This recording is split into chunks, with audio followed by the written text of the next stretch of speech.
રાવણે સીતાનું અપહરણ કરવા રૂપ મર્યાદા ભંગ કર્યો.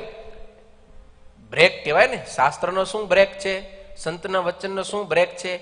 પરનારી સામે ક્યારે કુદ્રષ્ટિ કરીને જોવો નહીં. અને તો આખી પરનારીનું અપહરણ કર્યું.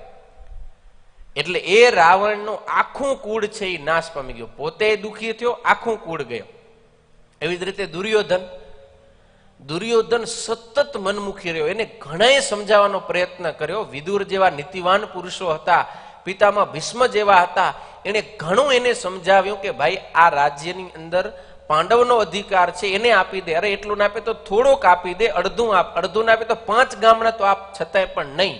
દુર્યોધને સતત પોતાનું મન ધાર્યું કર્યું તો ખાલી દુર્યોધન એકલો જ મરાણો? આખું કૌરવ કુળ નાશ પામી ગયો. 100 કૌરવો હાલ્યા ગયા.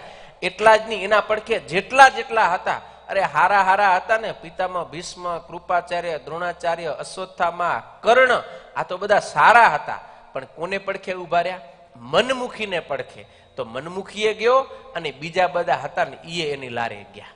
એટલે મનમુખી ખાલી પોતે જ મરે છે એમ નહીં, આખા સમુદાયને લઈને ઈ મરે છે. જેમ કે બ્રેક વિનાની ગાડી ડ્રાઈવર સહિત બધાય પેસેન્જરને લઈને ખાડમાં પડે એવી રીતે. એટલે મનમુખી ક્યારે થાવું નહીં, અને મનમુખીના પક્ષની અંદર પણ આપણે ક્યારે ભળવું જોઈએ નહીં. જો ભળ્યા કે મનમુખી થયા એટલે ગયા, સમજી લો, ઠોકાવાની જ છે આપણી ગાડી, કારણ કે બ્રેક નથી તે. એટલે અહીંયા કને બ્રેક શેનો?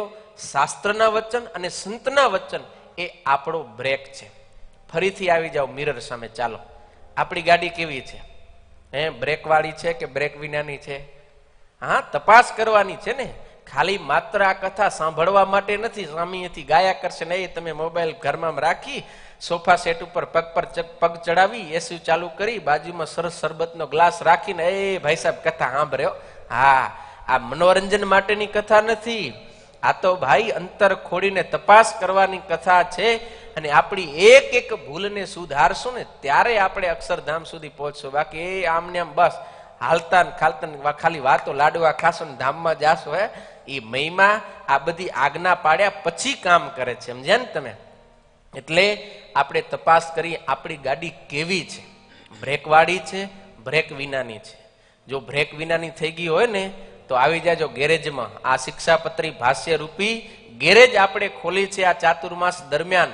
જે પોતાની ગાડીને આ ગેરેજની અંદર મૂકશે એ ગાડીમાં જેટલા ફોલ્ટ હશે ને, અહીંયા કને આ સંતો, આ શાસ્ત્ર આપણી ગાડીને શું કરશે? રિપેર કરશે, સર્વિસ કરી આપશે. જો બ્રેક ફેલ થઈ ગયા હશે ને તો બરાબર કરી આપશે કે બરાબર બ્રેક લાગશે. જ્યાં અટકવું જોઈએ ત્યાં અટકી રહેશે, જ્યાં કને લીવર દાબવું જોઈએ ત્યાં લીવર દાબીને આપણે ગાડીને આગળ લઈ જશું. તો આ શાસ્ત્ર છે અને આ આખી કથાનો માહોલ એ ગેરેજ છે, સમજ્યા ને? એટલે રોજ તમારી ગાડીને ગેરેજમાં લઈ આવજો. હા, આળસી ન જાતા, કારણ કે આ તો બહુ લાંબા કાળ સુધી ચાલનારી શિક્ષાપત્રી અર્થ દીપિકા ટીકારૂપ ભાષ્યની કથા છે. તો જેને ગાડીના બ્રેક છે એને ખૂબ ધન્યવાદ. નથી એને બધાને આપણે આપણી ગાડીના બ્રેક બનાવવા જોઈએ, રિપેર કરવા જોઈએ. મતલબ કે આપણે શાસ્ત્રની મર્યાદા પ્રમાણે, સદાચાર પ્રમાણે, ધર્મ પ્રમાણે આપણે રહેવું, પણ મનમુખી બની અને મન ફાવે એવું ક્યારે વર્તન કરવું જોઈએ નહીં.